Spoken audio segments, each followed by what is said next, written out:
ما بعرف شو الرابط العجيب بين أول شتوة وطنجرة العدس، وأنا مبارح شفتها مغيمة قمت حطيت الطنجرة على النار احتياط وما خلصت الطبخة إلا وهي كابسة شتا. وصفة تقليدية اختلفنا بطرق تحضيرها، واليوم حبيت أشارككم طريقتي بتحضيرها. ما في أطيب منها، بتدفي القلب وكتير سهلة وبسيطة. بس قبل ما نبلش دعمكم كتير مهم لاستمرار الصفحة، فما تنسوني سواء بلايك أو تعليق حلو مثل قلوبكم. وخلينا نحكي بسم الله.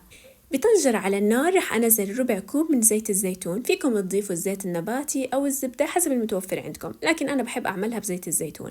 بضيف لها بصلة حجمها كبير فرمتها فرم شوي ناعمة، ورح أقلب البصل مع رشة صغيرة من الملح بزيت الزيتون لحتى يدبل عندي بالكامل. من بعد ما دبل عندي البصل أخذ تقريبا 3-4 دقايق رح أضيف الخضار. وبالنسبة للخضار اللي بحب أضيفها لشوربة العدس، حبتين من الجزر قطعتهم لحجم متوسط، بالإضافة إلى حبة من البطاطا أيضا حجمها تقريبا متوسط. بالنسبة إلي شوربة العدس أحيانا بطحنها وأحيانا ما بطحنها، هالمرة رح أطحنها لهيك حجم القطع تقريبا متوسط، لكن في حال ما بدي أطحنها بالعادة ببرش الخضار وبضيفها مثل ما هي. ومن بعد ما قلبت الخضار مع البصل بالإضافة إلى زيت الزيتون رح أنزل بكوب من العدس. استخدمت العدس الأحمر من بعد ما غسلته كتير منيح وصفيته، ما بنقعه، لا بطبخه مباشرة مع الخضار. بضيف معلقة صغيرة من الكمون، نص معلقة صغيرة من الكركم، ربع معلقة صغيرة من الفلفل الأسود، بالإضافة إلى بحب أضيف معلقة صغيرة من توابل الخضار، بتعطي طعم كتير طيبة فيكم تستغنوا عنها. ومن بعد ما قلبت المكونات رح أنزل بالمي المغلية، رح أحتاج تقريبا ل5 أكواب من الماء. فينا نعادل الملح والمي بعد ما تستوي عندنا الخضار، بنقدر نزيد مي أو نعادل الملح.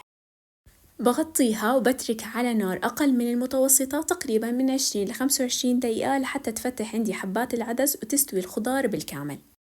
ممكن تحتاجوا إنكم تضيفوا من كوب لكوب ونص من المي المغلية. وأثناء ما بتنطبخ عنا على النار بنحضر الخبز اللي بدنا نقدمه معها. ممكن تقدموها مع خبز التوست أو الخبز العربي حسب المتوفر عندكم وكيف أنتوا بتحبوها. ومن بعد ما قطعتهم بالطريقة الموضحة بالفيديو رح أضيف لهم شوي من زيت الزيتون، بالإضافة إلى معلقة صغيرة من النعناع الناشف، نص معلقة صغيرة من البابريكا، رشة صغيرة من الملح. قلبتهم مع بعض كتير منيح، ومن بعد هيك قليتهم بالقلاية الهوائية لحتى أخذوا اللون الحلو. فيكم تقلوهم على الغاز أو فيكم تحمصوهم بالفرن حسب المتوفر عندكم.